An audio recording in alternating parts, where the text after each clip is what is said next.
of trust. So it says, Mahu af mahus habetachon hi manuchas nefesh haboteach.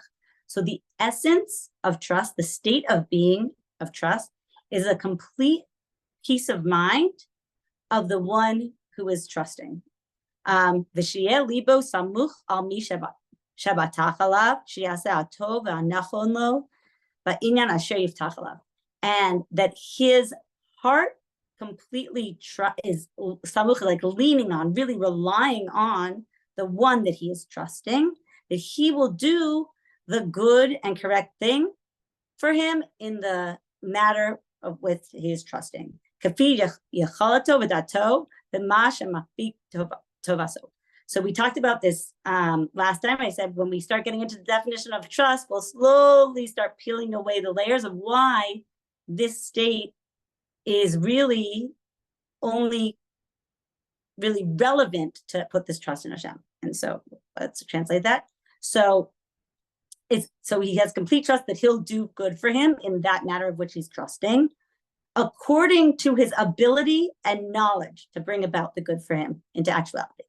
So when we think about that, and this is kind of describing an emotion, a state of being, what does it feel like what does it take, or what is it like to totally be able to release? So the Rebbe would actually translate bitachon as confidence very often, because a lot of times we think of trust as like, okay, trust. And I was having a conversation with a friend this week about it.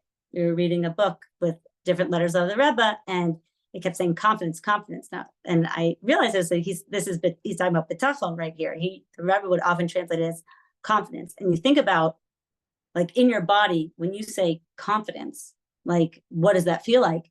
It's like, I feel my heart expand, right? I feel like I can do this. It's a total solid, like I'm good, totally confident. You're not trying to calculate or think about things. Like when a person feels not convinced themselves into a state of what reasons they should be confident, when a person just feels confident, like if someone asks me my name, I just answer my name. I'm not second guessing it. It's just like person feels confidence, they're like totally there, right? And so a state of trust is being able to let go and really fully show up in confidence, complete, like with a whole heart, really. So we say here, so where it says here, it says the person trusts that they will do well for them according to their ability. So as we know, people, we are fallible, right? We all know that. But when we're talking about trusting Hashem, right? So we're trusting that person to do well for us according to their ability. So think in your mind, or like contemplate in your body, like what does it feel like? We all know what it is to kind of put faith or some sort of trust in a person, but we're talking about according to their ability. But when it's a person, a limited thing, we know, we can't fool ourselves. Like we know that there's limitation there, right? We're all limited, but we're saying trusting according to his ability. Hashem's abilities are infinite and limitless. So we're trusting that they will do good for us according to their ability. Aval ha'ikar asher ba'avuro yiyeh habitachon min habotech ve'im yivakedlo yimatzeh habitachon. So, but the main thing, and without this, he will not be able to trust, is that he's confident that the person will follow through with that which they said, right? So, hu sheyeh libo batuach. So and he will do according to what he said. He's going to follow through on his word, and that he will do even more so than he said he would do. Because when you think about it, if I'm just in a state of I need this, I know this couldn't, and we think, oh, that can be fulfilled. We're just thinking in that very tiny way. It can't really be a full trust. I'm only trusting according to my imagination or according to my desire, right? I'm only trusting like as though my dreams are the biggest dreams in the world. And yes, those can be fulfilled. But when we are trusting in a source that has bigger dreams for myself that I could ever possibly have for myself, has a bigger vision for myself that I could possibly ever have for myself, or has a desire to do good more than I could ever even know to desire, then we're really, when we let go and place our trust, we're actually opening ourselves up to be able to receive that kind of expansiveness within inside ourselves. And it doesn't negate our dreams and our desires, but it does expand them, because it's like, okay, and like I have this vision, and to achieve this vision, and so I'm going to trust. And I also want to point out actually that the point of bitachon, because this is a very important point. It's not like Hashem's a big vending machine or a candy machine, and we're like, okay, the point of bitachon is I'm going to trust and that thing's going to come to be. That's not the whole mitzvah of bitachon. Is really about having intimacy with the divine, being able to be present with Hashem in a way of menuchas nefesh. And yes, there are brachas that we receive, and bitachon is a huge kli for these brachas, which we'll talk about in a second. But the point isn't just to cash in on stuff. The point is actually, in the higher worlds, everything is like taste and see goodness. In the higher worlds, everything is, it looks good, it tastes good. Like it says the Eitz Hadas, at the first, actually the trees. In the story of creation, the trees at first, the bark was supposed to taste like the fruit, right? And it says that was the first sin. The tree didn't do that. And so the bark didn't taste like the fruit. We still have cinnamon, but not every bark tastes really good. But like really, it's like the inside and the outside are all delicious and it's good. And the bracha in the upper world, everything is magnificent and it's good and it's revelation of Hashem. This world, we're a mixture of good and bad. So things come down to this world. It says their only good comes from above, but when it can come into this world, it doesn't always come in a way of revealed good. We know everything that Hashem does is for the good. We're talking about bitachon, but so when we have bitachon and we make ourselves a kli with like the heart, the bitachon, like with the really trusting, then the kli to receive that goodness of above in this world below is that kli of bitachon. It's not because of so it says like, it's not because of we're going to talk about trusting whether or not we're worthy of it, trusting that it will become good whether or not we deserve it or not. We're going to get into that a little bit. But so what if we're not worthy, then why would I think that, like, what chutzpah is that to think that, Hashem could do X, Y, and Z, like if I'm not worthy? It's like, no, actually the kli to receive the bracha is the bitachon itself. The kli to receive that revealed goodness is the bitachon itself, because we're aligning ourselves with the reality of Hashem's goodness. We're allowing Hashem to be as good as he is. We're allowing, and so when we don't have trust, it's almost like we're not allowing it to show up in its full glory. We're not allowing Hashem to reveal himself in his full glory because we're scared. So this is really an avodas halev to come into the state of being. And there is the story of the Tzemach Tzedek, and his son was sick, and not his son, Hassid's son was sick, and he came to Tzemach Tzedek, and he asked for a bracha, and he said, good, think good, and it will be good.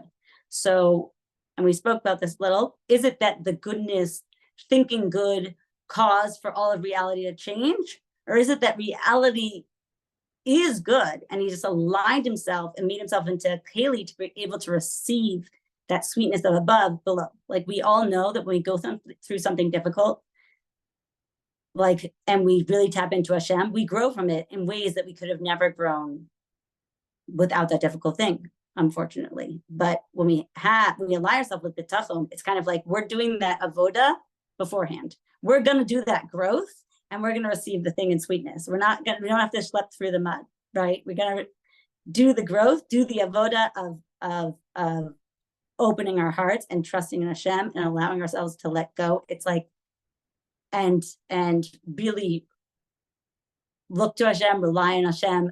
And through learning about this mitzvah, we're also getting to know Hashem, because we'll notice in ourselves, like, oh yeah, like I have that feeling sometimes, like, and we need to know where to look to kind of get that. Where can I rely?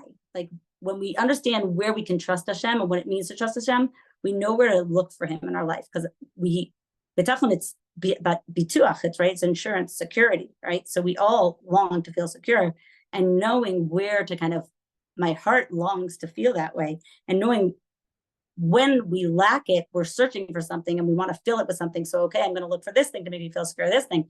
But when we are aware of Hashem, it's like, oh, I get to look to Hashem to feel secure. And it helps us also get to know Hashem a little more, because we're inviting him into an area of ourselves that might not feel so secure. And we're saying, oh, wow, Hashem, you're here. Like behind every lack or desire or longing is Mamash Hashem filling it. And we just have to like let him in. So we came on to, so chapter 1, a very short chapter, is just the definition of trust, which is really having the menuchas hanefesh, the peace of mind, and trusting that, and it's really the state of trust is that total being able to let go and rely and confidence.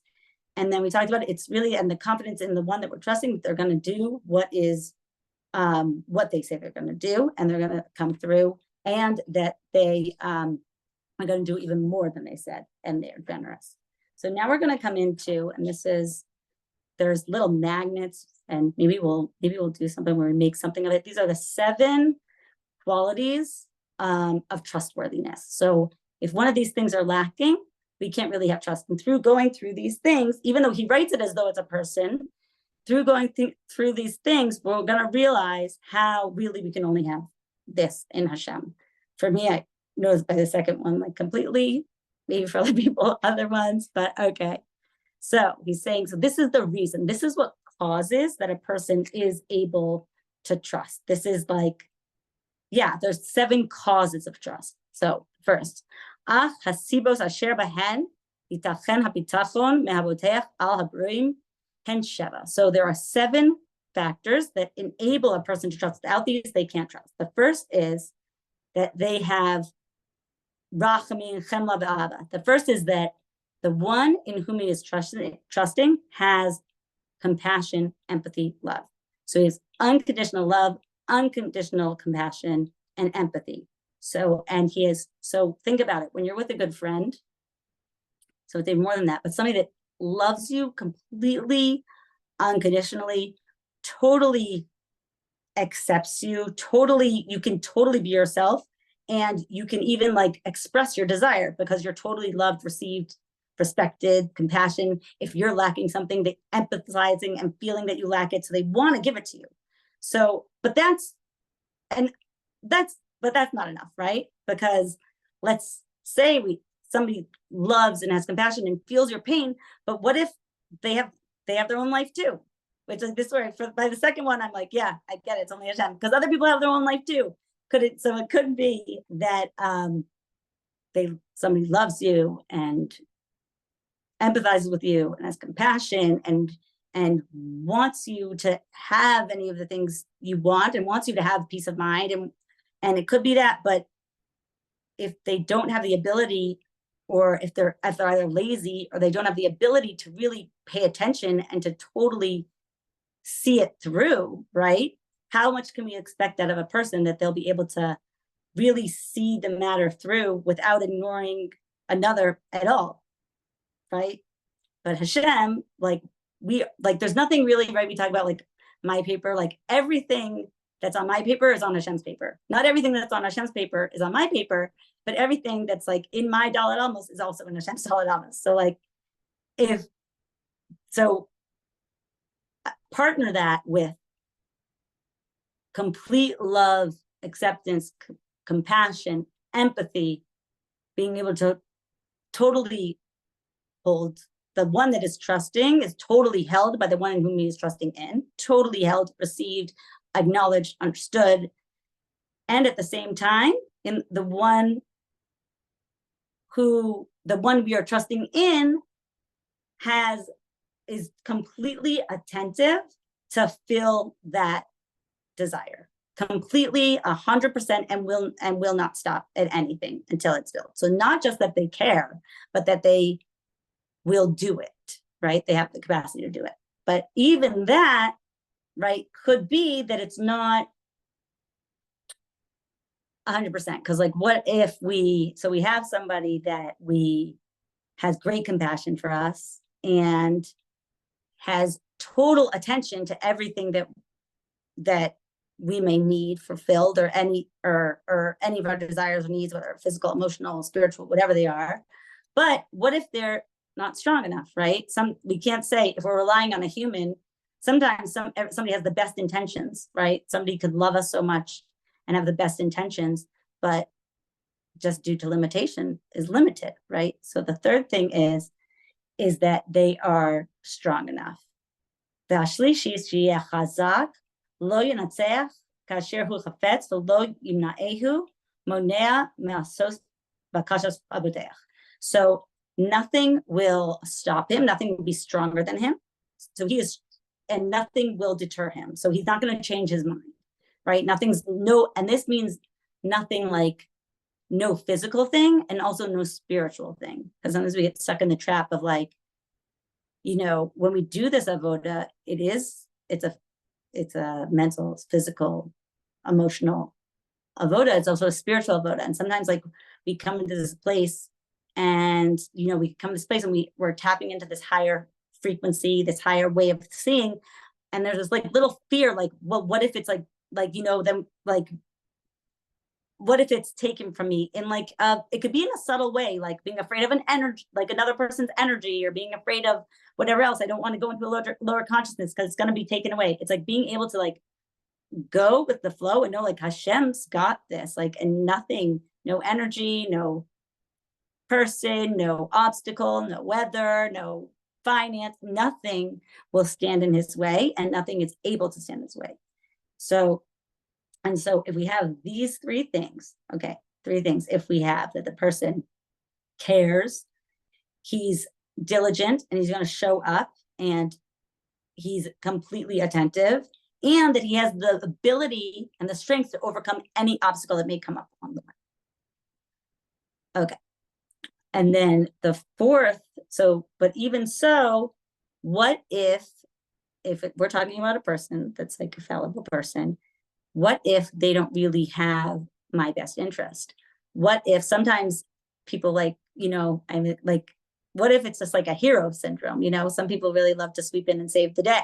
So sometimes we have people in our lives that they love us, we feel their love, and they're pretty reliable, obviously not as reliable as Hashem, and they're pretty strong, but like, is it really in our best interest, right? And so that the fourth is that he knows that the one who is trusting knows that the one in whom he is trusting completely has his best interest at heart.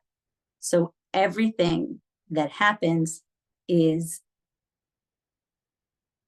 a part of a picture on a road of getting to the place where we're getting, and even being able to let go and be present in that moment, even if so this talks about whether it's like a revealed or a concealed, but knowing that it's completely for our best interest. Meaning that sometimes, I'm trying to think of a story. Well, we talked about the cow story last week with the Baal Shem Tov eating the cow. So like, that's like a good example, meaning in the story, like the man gave his cow, right? Because he totally trusted Hashem, right? He wasn't thinking of, and that's what it is to live in the state of Hashem, knowing that even though it could look like for a moment, okay, I'm losing my livelihood, I'm losing my this, having that complete trust, just like, wow, this is like, I'm showing up to this journey with Hashem, who's obviously the source of all abundance and giving me abundance. And like, I know, how is this going to play out? Just like to be able to be curious in the moment and to not try to tell Hashem the story, allow Hashem to narrate the story, and just kind of, and just totally be able to show up, like, and know that it's completely for our good, and like, not just like for our good, oh, it's going to hurt and be good, but it's like really in our best interest. It's like, so, and this like state really is kind of, I don't know, all of bitachon is being present, but this one I find like really being able, I feel like in all of these things, there are stages that we go through in our feeling of trust, or being present, or being able to let go, or being able to know what's my avoda what's Hashem's avoda, right? Whereas, so, and this one is, I don't know, for me, it's like a little bit of a tricky one, knowing like my best interest, like that, because sometimes we have an idea of what something should look like, and Hashem sometimes has a bigger idea. So that doesn't mean that we don't get the thing that we wanted, but sometimes it's really like bigger. It's not just like, sometimes we're happy with like a scrawny cow and just eating some milk. And sometimes Hashem has just like he's like, no, you actually are playing arrow with this big mansion and fortune. So really like allowing and trusting that like the one who I'm trusting in has completely my best interest. So not only is there complete love and compassion and acceptance and empathy, and not only is there complete and total attentiveness to my needs, and there's complete like endurance that it's going to get done and we'll stop at nothing to get it done. There's also complete strength and nothing will stop him. Like, so there's being like, nothing will stop me from getting it done. And then it's like, well, what if this happens? You know, on Sidafiko, it's like nothing is strong enough to stop him. He's strong and nothing will stop him from achieving that goal. And the fourth one is that he has my best interest. Like he wants it to be sweet, because when we receive sweetness and we're uniting the higher worlds and the lower worlds, we're saying, Hashem, as you are above, you're going to reveal yourself below. There's this book that Steve Friedman wrote. It's called The Heaven Exposed. And I love this book. And if anybody is in for some Hasidic sci-fi, highly recommend. I think it's on Chabad.org. So one of the ones that he wrote is the Midrash of the Aleph. So there's a Midrash about the Aleph base, because Hashem was starting the world and he didn't know what letter to start the world with. So he started so that all the letters came to line up, and they came in reverse order. So he started with the Sop and then the Shin. And then he gets to base. He says, base, you're perfect. You're like a little house. You're the letter. You're the one I'm going to start my world with. And Aleph gets very upset. Like, I didn't even have a chance. I can't do this. I don't even want to be in your book. What do you like? And so Hashem has to, talk her down. And this is actually a midrash. It's written very cute in the book, but it's a real midrash. And Hashem, tries to appease her and says, well, actually, like, Anochi, when I start the Aseret Dibros, I'm going to start with you.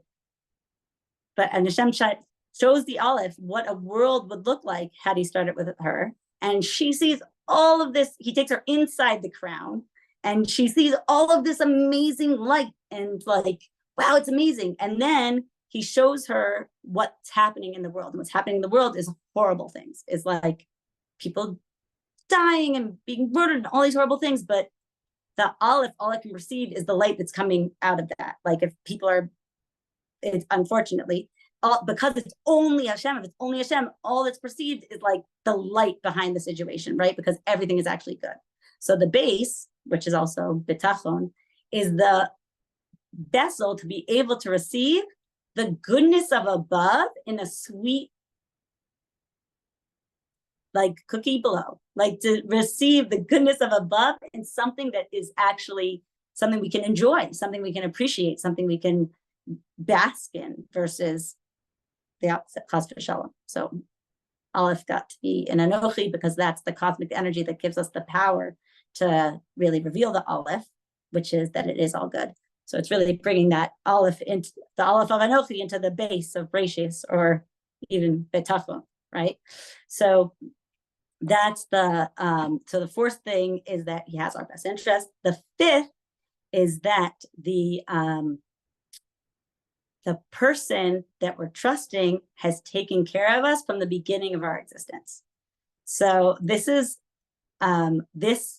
really what we call that. That's really having a state of gratitude, right? Not only how do we tell our stories going into the future, but like, how do we tell our story coming up to this point? Everybody's been through hard things in life. Do we tell it as like a story of a victim? How do we paint ourselves in the story? And how do we paint Hashem in the story, right?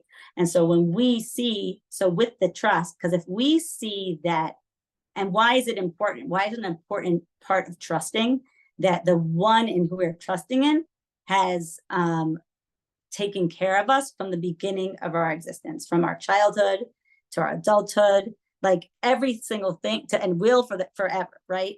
Because if we see that some fortunate thing happened and we place that credit for that in like a person, and this doesn't mean chas v'shalom not acknowledging when people have done us good, because everybody has free choice. So to show up as the messenger of good is something we should acknowledge people for. But when we see, but if we place our trust in like this, then when that person or that thing or whatever isn't there, then we feel like, oh no, what am I going to do? Right? That's okay. It's like a kid. It says a kid first learns, a child is, they're in their mother's womb, and then the mom's feeding them, and then they see that the father's providing for the mother. And this is, I think, explained in Rambam when it talks about trust. And see, the father's providing for the mother, so it's like, oh, is my mom? Oh no, maybe it's my father. And then he goes out in the world and he realizes, he's got to realize it, where is things coming from? Like, is it his boss? It is the Hashem, right? And so really realizing that it's Hashem, and we recognize that any kindness that has ever been done to us in our lives, through a person, through a moment in nature, through a good thought we had, or a breakthrough, or anything, it's a kindness of Hashem. And recognizing that did not happen because of even if it's a breakthrough, not because of my own brilliance. And yes, we can still give our credit for showing up and doing effort, but still, even that Hashem gave us koach to do. And not because of just like that person's kindness. When people are kind to us, it's a kiss from Hashem. And any of the good fortune or blessings that have come to us in life, right? It's Hashem.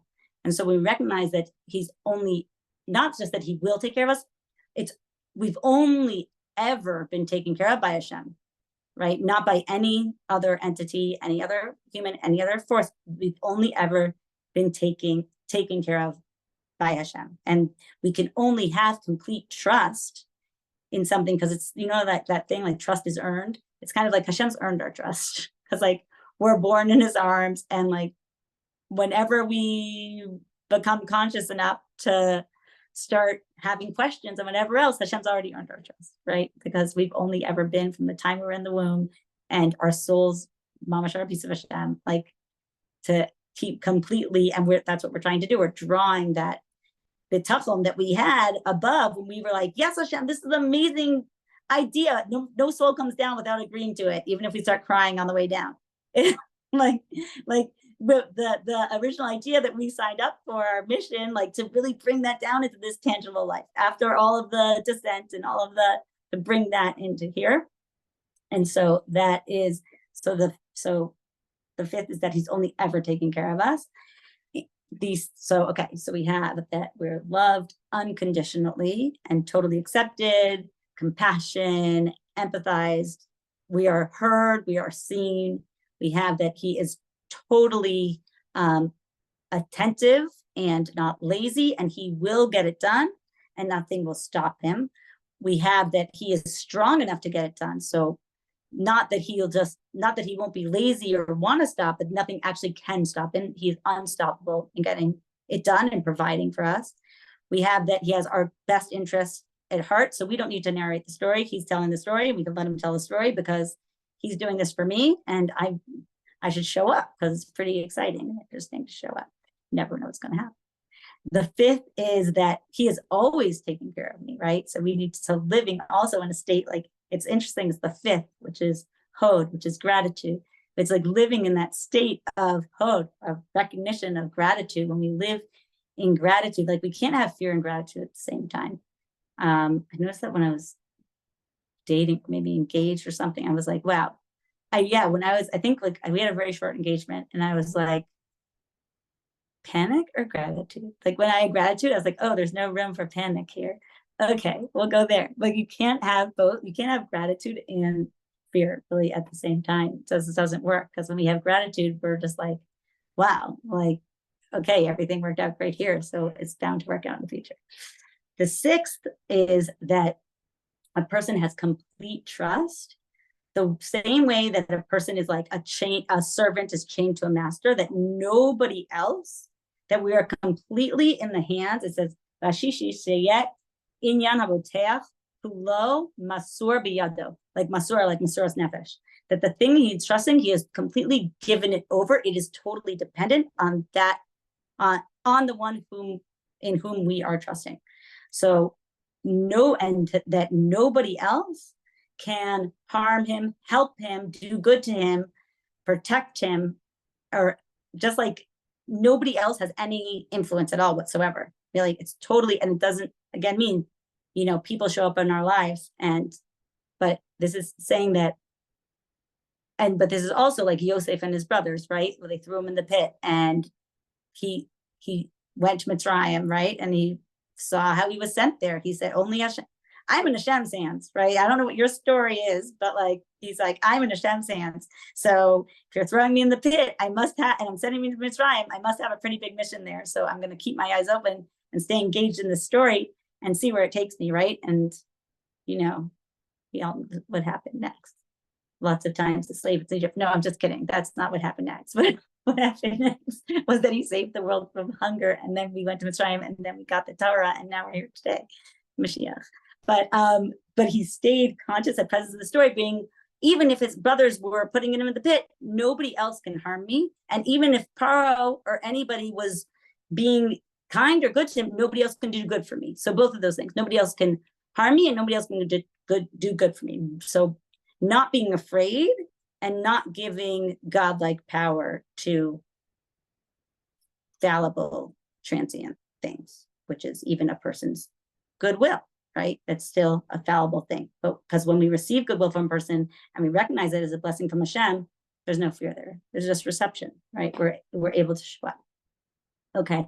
So, and recognize that he's totally, and also this is another piece, and it will come more into it when we're talking about like in Avodas Hashem, when we recognize that we are totally in Hashem's jurisdiction, it also, like that feeling of when you pile all these things on, like like the compassion and the empathy and the total love and the complete attentiveness and the strength to be able to fulfill the desire and the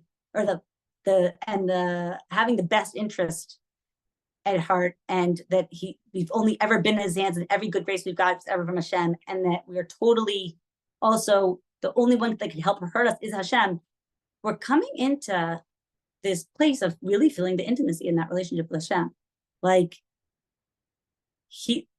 nobody else can help or hurt me so much of the time, whether it's a physical desire. I think I spoke about this in the first class. Like a lot of times it's just like wanting to be liked, or something that doesn't like, or right, like, or something that you can't really touch. It's just like more of an emotional desire, and it's like nobody else can help or hurt me but Hashem. Like being in our alignment and our okayness, and also it helps us really recognize Hashem in our lives and give ourselves each step when we realize it, and the more we peel back the layers and realize we can only have this kind of trust, the real definition of trust, we can only have in Hashem, right? We can only totally let ourselves go. And being able to have this trust in Hashem, though, also enables us to have trusting relationships with other people in our lives, because then I can have a close connection with my spouse. I'm not relying on them to give me a feeling of self-worth, right? I have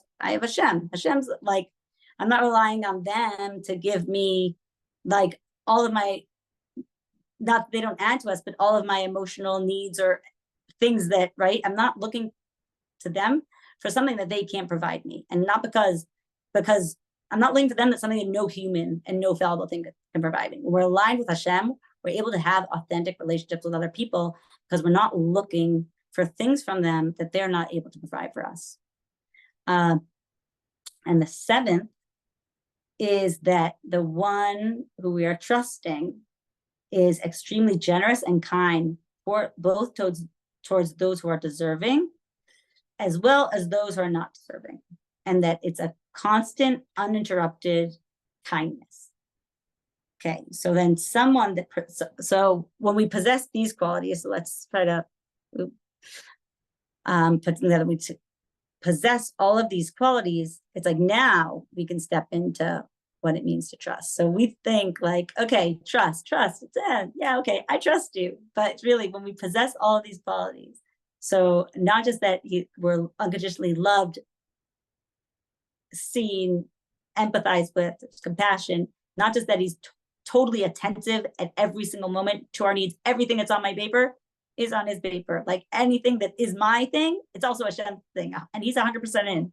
We're not 100% in on his stuff. Something is his business and not my business, but nothing is my business and not his business. Like, right? Even like, I won't get into nuances about it, but nothing is my business and it's not his business. But he has business that's not mine. So like he's in it with me 100% all of the time. And that he's strong and nothing will stop him from, and nothing will stop him or can stop him from coming through. That he has our best interest at heart, that we've only ever been in his care.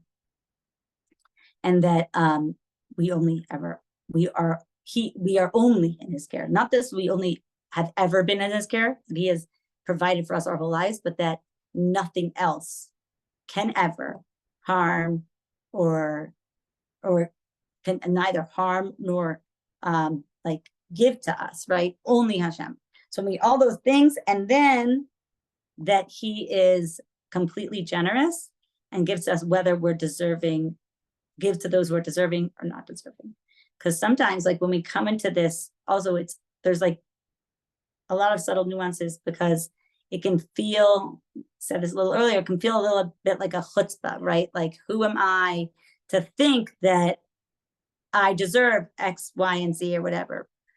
But we're not talking about deserving. I heard a Manis Friedman talk where he was saying, like, he talked about the idea of feeling deserving. He's like, you don't deserve anything. Like, because some people get stuck in feeling like they deserve the bad things to happen to them. Like, you're not deserving of the bad, not deserving of the good. We don't exist because we deserved to. Hashem desired us. We're like a product of Hashem's desire. Like we are Hashem's, we're products of Hashem's desire. We're like the essence of, like, we are really here to reveal the essence of Hashem in the world. We are, and our relationship with Hashem is a deeper relationship in this world than it could have ever been as a neshama and shemayim. Because like here we can really connect in a really passionate way when we really show up to do the work, and coming into that state, because really it's like these are all ideas, but it's really about a state of being. It's really about noticing, what does it feel like if I, like, let's, like, step one, feeling unconditionally loved, accepted, seen, allowing whatever to come up in that state and know that it's completely received, acknowledged. Like, so going through these steps and like really allowing ourselves to feel, what does that feel like in my body? Like, where does that put me? What kind of state of being am I in? And like stepping into a place of bitachon, and really, and knowing also, like, we rely in people, like, so this, because this book, it speaks about it as though it's people in the first chapter, according to their capability. Well, if I'm relying on a person according to their capability, it could be that their capability far exceeds what it could be that it's a great capability, but we're relying in Hashem according to his capability, and that is infinite and beyond. So, right. And then, so like it says, somebody that are there more classes of this, Kana? Hey, I would love for you to continue. It's really just up to you. So we can talk about it later if you want, or you could announce spontaneously to continue for 2 more years. Oh, Esther says yes, and well, that's Esther says yes. Okay. When Queen Esther says, we don't argue. But yeah. Yeah, right. Okay. It could be like the Gula Wives book club, like that we're learning this book together. And I was cleaning up the house because I'm having a birthday party. This is my gift for cleaning up. You always find gems. So I actually have this book. And it's from, and big surprise, it's from Rabbi Ariel Margulies. It says the sparrows think good and it will be good. Would you actually say in the class? Wow, I love it. Yeah, it really is a great, it's great because it has a lot of notes also, like from the Rebbe. The Rebbe would, it's a famous story with Rabbi Shem Tov. I don't remember which rabbi, that he suggested to him to learn Shar B'tachon 3 or 4 times. The Rebbe was like, I suggest you learn Shar B'tachon 3 or 4 times, like at least. So it's like, and you can't, as a kind of safer where you can't learn it as information because it doesn't, it's really about coming into a state of being. You can't, it's not information. Like, and even if you try to talk about it as information, it's like, there's not even, it's really a state of being. It's just like, you have to come into it, and we have to like, and it's a constant work to show up that way. Oh, Hannah says we have one more Wednesday. Okay, so we're gonna go next week, I guess, then we'll go over to how these qualities are only found in Hashem. And yeah, I think that, does everybody have the book? Yeah. Because it's like a really good thing to like go over and take time with and just like notice it. Notice how what's going on in the body, or some words also like trigger us. For me, like the word trust and confidence, they strike my body differently. Like when I'm like confidence, I'm like, oh, like that's a really tangible emotion for me. Like, okay, like, so, language hits us differently, and just like really going through these things and like playing with it and like putting ourselves in alignment with what it is to be in betachon, as the definition of the Chovas HaLevavos describes, like defines betachon, and which is, that's the state of being. But according to the things that make it so that we can trust, right? If we're trusting in something that doesn't have any of these qualities, it's like kind of dangerous because it's not really worthy of our trust, right? So yeah, so let's do some takeaways from today's and those seven I guess causes of trust or faculty.